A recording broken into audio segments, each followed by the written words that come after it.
കുറച്ച് സമയം എടുക്കുന്നുള്ളു. അമ്മയ്ക്ക് ഇഷ്ടമാണ്, മോന് ഇഷ്ടമല്ലേ ഇല്ലായിരിക്കും അല്ലേ?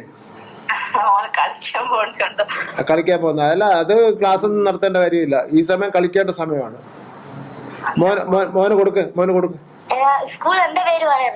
ആ സ്കൂളിൽ മോന്റെ പേര് പറയുന്ന പ്രശ്നമേ ഇല്ല. എന്നാലും നീ പറഞ്ഞ നിന്റെ ഒരു കൂട്ടുകാരനോട് മന്ത്രി സംസാരിച്ചു, ക്ലാസ് എടുക്കാൻ പാടില്ലെന്ന് മന്ത്രി വിദ്യാഭ്യാസ മന്ത്രി പറഞ്ഞു എന്ന് പറയുക കേട്ടോ. നിന്റെ പേര് പറയേണ്ട പ്രശ്നമേ ഇല്ല കേട്ടോ. പക്ഷേ കളിയോടൊപ്പം തന്നെ പഠിത്തം വേണം കേട്ടോ. പഠിക്കുന്നുണ്ടോ നീ? കളിയാണോ? ആ ശരി. കുട്ടികൾ കളിക്കുക, 7ാം ക്ലാസ്സിൽ പഠിക്കും, കളിക്കുകയാണ് വേണ്ടത്. നിങ്ങൾ എപ്പോഴും അവനെ ട്യൂഷൻ പഠിപ്പിക്കേണ്ട കാര്യമൊന്നുമില്ല കേട്ടോ.